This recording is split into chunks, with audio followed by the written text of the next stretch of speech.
Hello बच्चों, आज हम लोग सॉल्व करेंगे सेट 7 2020 824 एनपी 10th साइंस का अनसॉल्व क्वेश्चन पेपर यानी वर्ष 2020 में पूछा गया है कक्षा 10वीं का विज्ञान का जो प्रश्न पत्र उसका 7वां सेट कोड 824 और एनपी है। आज हम लोग इसे सॉल्व कर रहे हैं और इसमें हम लोग फिजिक्स का पार्ट सॉल्व करेंगे। यहाँ पे देखिए पहला प्रश्न है, एक लेंस से 0.2 मीटर दूर रखी वस्तु के आभासी प्रतिबिंब का आवर्धन दिया हुआ है 0.5 है, वह लेंस होगा कैसा होगा ये कैलकुलेशन करना है। यहाँ पे 4 ऑप्शन दिए, इनमें से कोई एक सही है, निशान लगाना है। तो कैसे लगाएंगे देखो, यहाँ पे पता क्या है, वस्तु की दूरी पता, आवर्धन पता है, तो फोकस पहले निकालते हैं क्योंकि सारा टर्म फोकस के पदों में आया हुआ है। तो सिंपल आप आवर्धन का फार्मूला लगाओगे m = f by you plus F. इस पर आप लगा लेना क्योंकि आप u और m जानते हो तो f निकालना आसान रहेगा। m की वैल्यू दी हुई है 0.5 और f के बारे में जानकारी नहीं है। u की वैल्यू है यहाँ पे 0.2 मीटर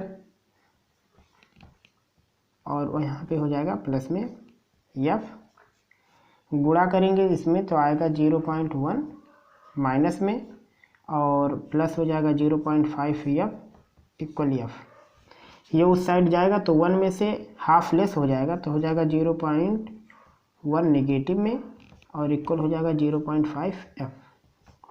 यहाँ से अगर दशमलव दोनों तरफ से हटा दें तो हो जाएगा -1 इक्वल 5f या f इक्वल हो जाएगा -1/5, मतलब आएगा माइनस में 0.2 मीटर और निगेटिव आ रहा है तो ये इस बात का संकेत देता है कि लेंस माइनस में 0.2 मीटर वाला 0.2 मीटर फोकस दूरी वाला क्या होना चाहिए, अवतल लेंस, और वो यहाँ पर है। और आप वैसे भी देख के अंदाज़ा लगा के बता सकते हो कि आभासी प्रतिबिंब बन रहा है और वो आवर्धन 1 से कम है, तो 1 से कम आवर्धन वाला आभासी प्रतिबिंब केवल अवतल लेंस ही बनाता है। तो कंफर्म हो जाएगा कि इन दोनों में से कोई एक सही रहेगा, लेकिन अब कौन सा सही रहेगा उसके लिए कैलकुलेशन ज़रूरी है और उस प्रकार से उसको आपको लगा लेना है। यहाँ पे अगला दिया हुआ कि कांच का अपवर्तनांक अधिकतम होता है लाल रंग के लिए, पीले रंग के लिए, बैगनी के लिए, हरे के लिए। यहाँ पे 4 दिया हुआ है तो इसमें कौन सही है, तो यहाँ पे आपका बैगनी रंग वाला सही है। बैगनी रंग के लिए कांच का अपवर्तनांक सबसे अधिक होता है और सबसे कम किस रंग के लिए होता है, अगर मान लो ऐसा ऑप्शन आए तो लाल रंग के लिए कांच का अपवर्तनांक सबसे कम होता है और बैगनी के लिए सबसे अधिक होता है, ये जाने रहना। अगला है 1 किलोवाट घंटे में कितने जूल होते हैं। नॉर्मली कैलकुलेशन करो, 1 किलोवाट में 1000 वाट और यहाँ पे 3600 सेकंड 1 घंटे में 1 2 3 4 5 यानी 36 गुणे 10⁵ हो गया। अब ये ऑप्शन चूँकि है नहीं 3 पॉइंट, देखो 36 गुणे 10⁻³ है और वैसा नहीं, तो यहाँ पे जब दशमलव लगाएंगे तो हो जाएगा 3.6 × 10⁶ और ये वाला ऑप्शन है करेक्ट। अगला प्रश्न है, एक गतिमान इलेक्ट्रॉन उत्पन्न करता है। तो जब इलेक्ट्रॉन गतिशील होता है तो वैद्युत क्षेत्र और चुंबकीय क्षेत्र दोनों उत्पन्न करता है और ये इसका ऑप्शन है। तो ये रहा क्वेश्चन नंबर 1 के सभी पार्टों का कौन कौन सा ऑप्शन करेक्ट है उसका सोल्यूशन। क्वेश्चन नंबर 2 का फर्स्ट, उत्तल दर्पण में प्रतिबिंब किस प्रकार बनता है। उत्तल दर्पण के 2 व्यवहारिक उपयोग लिखिए। तो उत्तल दर्पण में आप इसका उत्तर लिख सकते हो कि उत्तल दर्पण में प्रतिबिंब आभासी बनता है, छोटा बनता है, दर्पण के पीछे बनता है और सीधा बनता है। इतना सारा आपको लक्षण लिखना है। क्या क्या लक्षण लिखोगे कि उत्तल दर्पण में प्रतिबिंब सीधा, छोटा, आभासी और दर्पण के पीछे बनता है, बस इतना लिखना है। और अगर आप उसको ये लिखना चाहते हो कि कहाँ होगा तो लिखोगे कि मतलब उत्तल दर्पण के फोकस और ध्रुव के बीच। ये देखो ऐसा इमेज होता है इसका,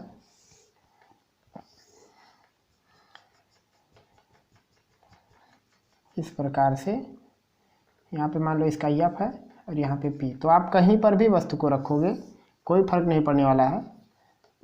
हाँ, अनंत पर रहेगा तो यहाँ फोकस पे पॉइंट जैसा बनेगा और उसके आगे कहीं भी आएगा तो एक जैसा चित्र बनता है। देखो कैसे, तो ये फोकस से जाता हुआ प्रतीत होगा, ऐसे रिटर्न हो जाएगा और एक को सेंटर से बनाएंगे। मान लो यहाँ पे सेंटर है तो ये यहाँ पे बनेगा इमेज। तो आप कहीं पर भी इसमें वस्तु को रखोगे तो प्रतिबिंब सीधा होगा, वास्तविक होगा, सॉरी सीधा होगा, आभासी होगा, और उसके बाद दर्पण के पीछे होगा, फोकस और पोल के बीच में। बस इतना सारा आपको लक्षण लिखना। फिर पूछा है कि इसका उपयोग क्या है, तो इसका उपयोग है जैसे गाड़ियों के साइड लाइट पे जो ग्लास लगे रहते हैं वहाँ पे रहता है, और उसके बाद जो दूरदर्शी होती है उसमें इसका इस्तेमाल करते हैं। तो इस प्रकार से आप इसका उपयोग लिख सकते हो। फिर अगला है कि दूरदृष्टि दोष क्या है, इसका निवारण कैसे किया जा सकता है।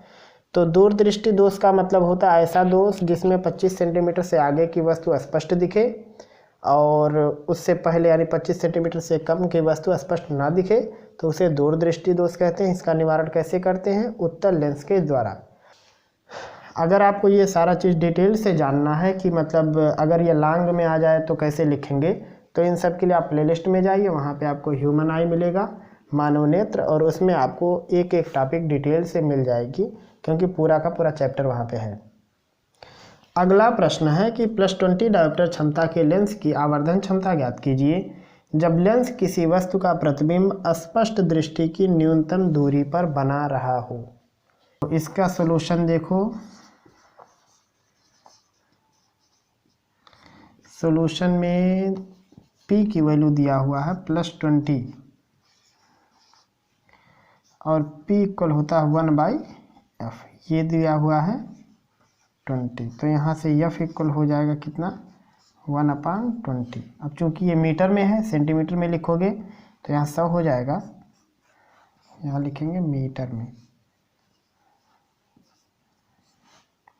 और f इक्वल हो जाएगा 100/20 सेंटीमीटर।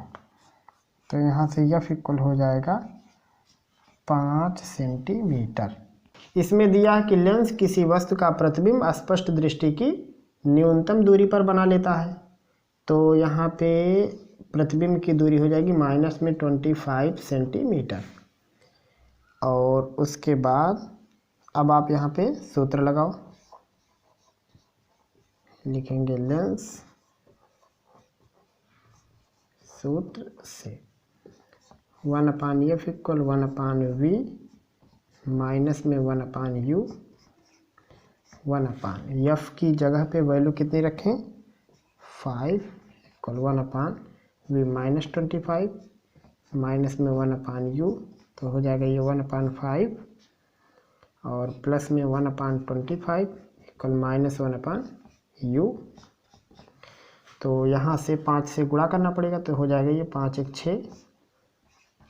6/25 ऋण 1/u हो जाएगा। तो यहाँ से अगर कहें उल्टा करने पर u का मान कितना होगा, तो कहोगे ऋण 25/6। अब आपको निकालना है आवर्धन। तो आवर्धन m बराबर होता है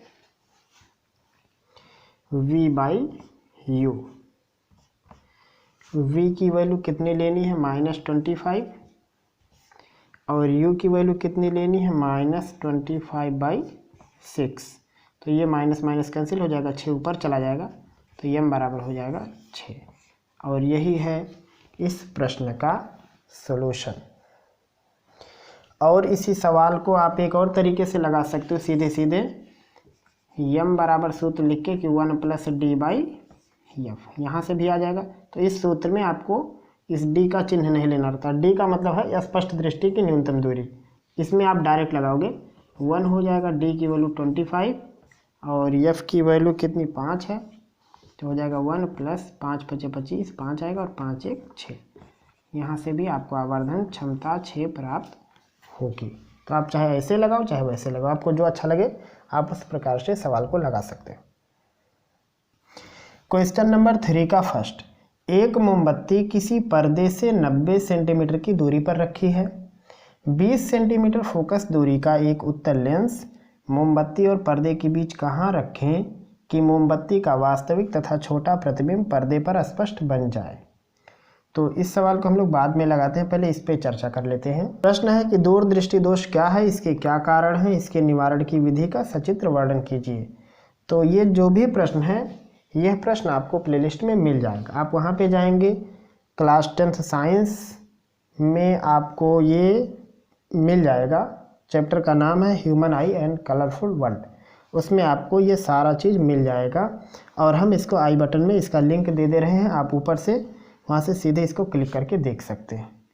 और उसके बाद अब हम लोग इस प्रश्न को लगाते हैं। अगर आपको यह प्रश्न लिखना है तो लिख लीजिए, नहीं तो हम मिटा रहे हैं इसको।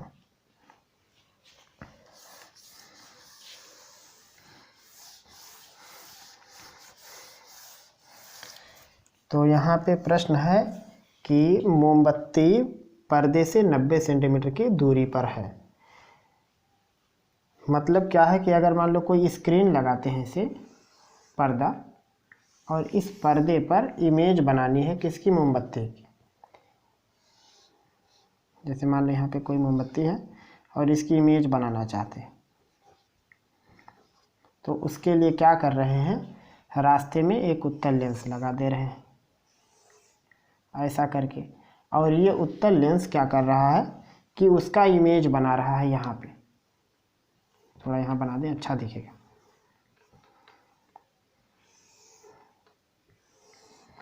ये उत्तल लेंस इस मोमबत्ती का यहाँ पे चित्र बना रहा है। और चित्र कैसा बना रहा है, वास्तविक बना रहा है, छोटा बना रहा है। ठीक है, ये इतना इसमें लक्षण दिया हुआ है। तो और एक चीज़ और दिया है कि मोमबत्ती की पर्दे से दूरी है 90 सेंटीमीटर। तो मान लेते, अब यहाँ आपको जो लेंस पढ़ना है हाई स्कूल में, आप जो पढ़ रहे हो बहुत पतला है, तो यहाँ सेंटर से नाप लेना कि मान लो यहाँ पे इसका डिस्टेंस है x डिस्टेंस मान लेते हैं। तो इधर वाला डिस्टेंस कितना हो जाएगा, 90 - x, सेंटीमीटर में सब रहेगा। ये हो गया। और फिर फोकस दूरी दिया है, बाकी सारा कारोबार तब हो ही जाएगा। तो यहाँ पे मान लेते हैं कि माना लेंस को मोमबत्ती से x सेंटीमीटर आगे रखते हैं या दूर रखते हैं,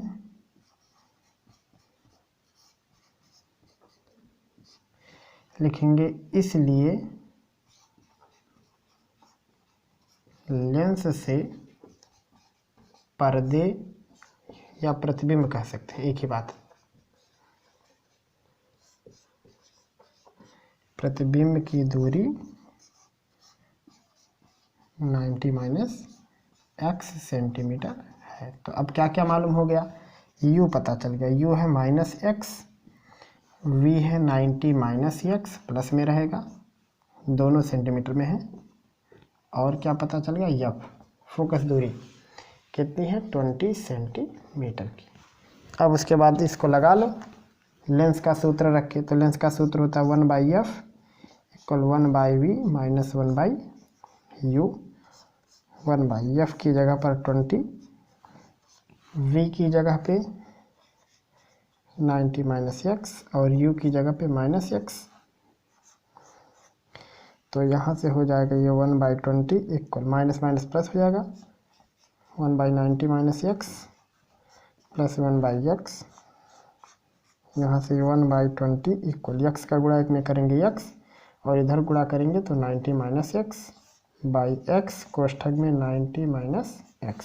x से x कैंसिल हो जाएगा तो कितना आएगा 1/20 इक्वल 90/x कोष्ठक में 90 - x।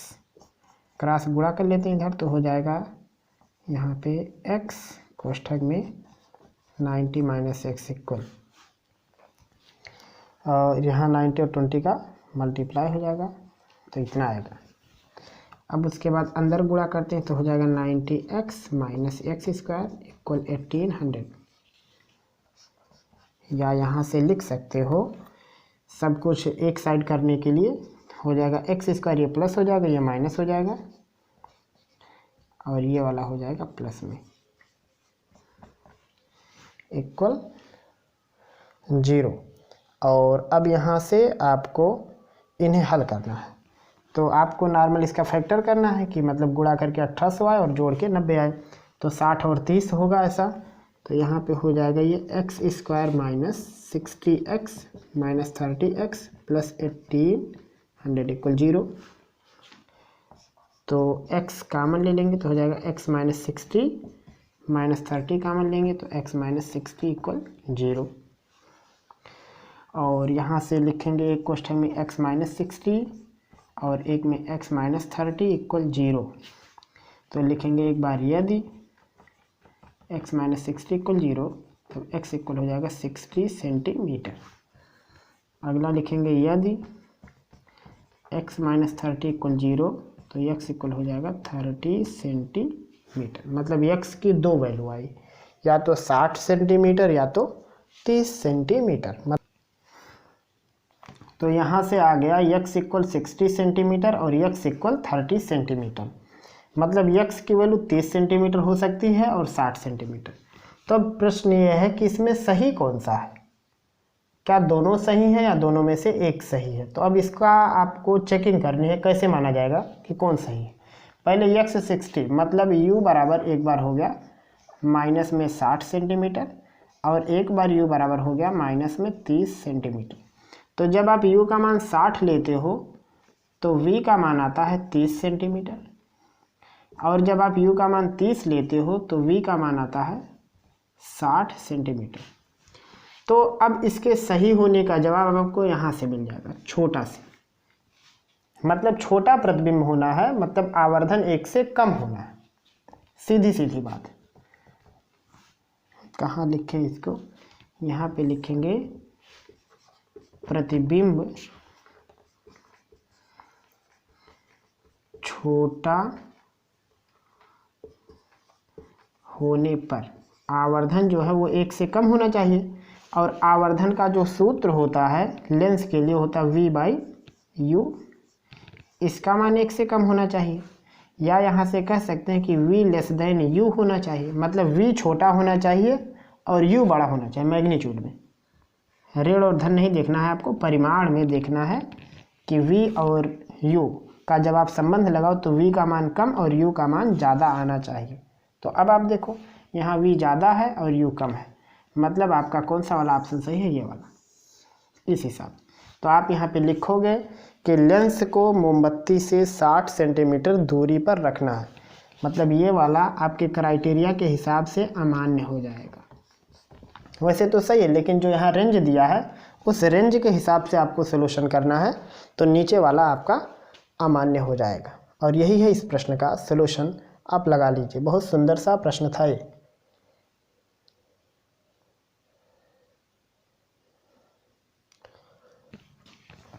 क्वेश्चन नंबर 3 का सेकंड, एक तार के सिरों का विभवांतर 1.5 वोल्ट है। इसमें धारा प्रवाहित होने से 20 सेकंड में 15 जूल ऊर्जा प्राप्त होती है। तार में धारा ज्ञात कीजिए। तो इसका सलूशन देखो, इसमें क्या क्या पता है। V की वैल्यू है 1.5 वोल्ट और टाइम दिया हुआ है 20 सेकेंड, और उसके बाद इसमें ऊर्जा H दिया हुआ है 15 जूल। सूत्र होता है H इक्वल VIT, तो यहाँ से I इक्वल हो जाएगा H/VT।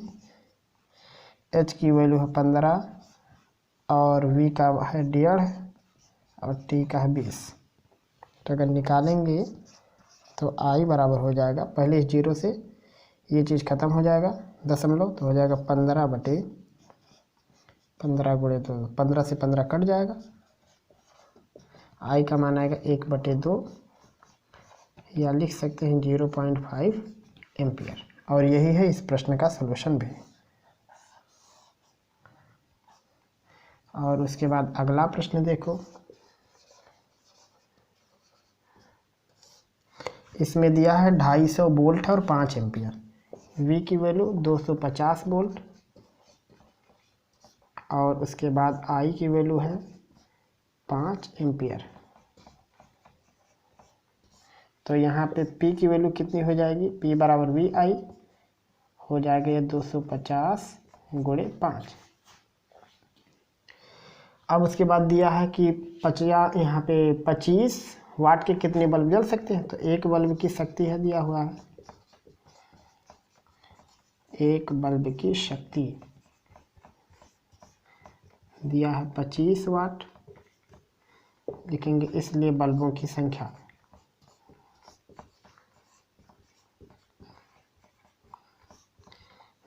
संख्या कैसे निकालेंगे। कुल शक्ति है इसमें 250 × 5/25, तो 25 से 25 कट जाएगा तो हो जाएगा 10 × 5 = 50। और ये है इस प्रश्न का सलूशन। तो इन दोनों प्रश्नों का सलूशन आप लोग अपने कॉपी में लिख लीजिए। क्वेश्चन नंबर 4, दिष्ट धारा जनित्र का सिद्धांत समझाइए तथा इसकी कार्यविधि का सचित्र वर्णन कीजिए। तो इसका जवाब आपको आपकी बुक में मिल जाएगा। विद्युत धारा का चुंबकीय प्रभाव, आप वहाँ से इसको याद कर सकते हैं और ये बहुत ही ज़्यादा कह सकते हैं महत्वपूर्ण है। या तो प्रत्यावर्ती धारा जनित्र या दिष्ट धारा जनित्र या केवल जनित्र लिख के आता है। और ये अगला न्यूमेरिकल हम इसको सॉल्व कर देते हैं। दिया है 2 बल्ब जिनमें एक पर 100 वाट 220 वोल्ट लिखा है और दूसरे पर 60 वाट 220 वोल्ट लिखा हुआ है। यहाँ पे हम वोल्ट भूल गए। को एक 220 वोल्ट की सप्लाई लाइन से समांतर क्रम में जोड़ा गया है। सप्लाई से निर्गत धारा का मान ज्ञात कीजिए। तो यहाँ पे दिया हुआ है, मतलब 2 बल्ब हैं इस प्रकार से, जैसे हम इमेज बनाते, देखो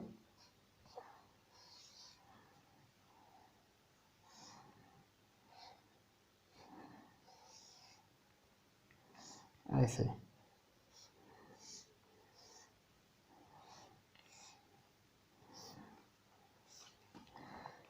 इन दोनों बल्ब को 220 वोल्ट से जोड़ दिए। ये प्लस टर्मिनल मान लेते हैं, माइनस टर्मिनल। और इसमें दिया है कि ये जो दोनों बल्ब हैं ये 220 वोल्ट पे 100 वाट के थे। मतलब जब यहाँ पे V का मान होता 220 वोल्ट तो इनकी P होती कितनी, 100 वाट। और जब इसका V होता 220 वोल्ट, यहाँ भी दिया हुआ है कि दूसरा वाला 220 वोल्ट पर कितने वाट का था, 60 वाट का। तो पूछा है कि यहाँ सप्लाई लाइन से कुल कितनी करंट निकल के आ रही। तो ऐसे सवालों को आप कैसे लगाओगे, देखो इन दो, यहाँ पे ए भी वोल्टेज, ये भी वोल्टेज, ये भी वोल्टेज, तीन की तीनों समान है, एक जैसा है। तो इस परिस्थिति में आपको करना क्या है, इस परिस्थिति में आपको शक्तियों का संयोजन करना है। जैसे प्रतिरोधों का श्रेणी क्रम और समांतर क्रम होता है, सेम यहाँ पे शक्तियों का भी होता है। तो शक्तियों का जो संयोजन होता है वो कैसे होता है, जो रूल उसके सीरीज का है वो रूल इसके पैरेलल का यानी समांतर का है, और जो रूल वहाँ पे समांतर क्रम में लगता है वो रूल इसमें श्रेणी क्रम में लगता है।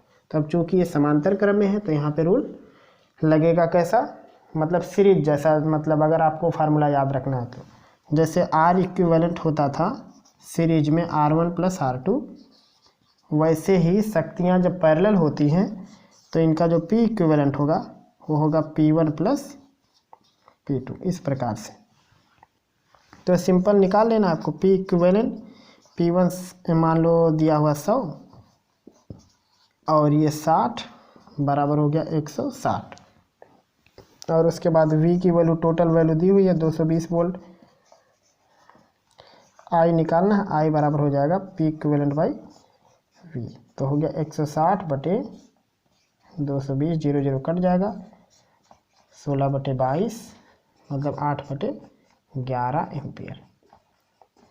आप ये भी लिख सकते हो, और 8 में आप 11 से भाग भी कर सकते हो। जैसे 11 × 7 = 77, 3 बचेगा, 11 दूनी 22।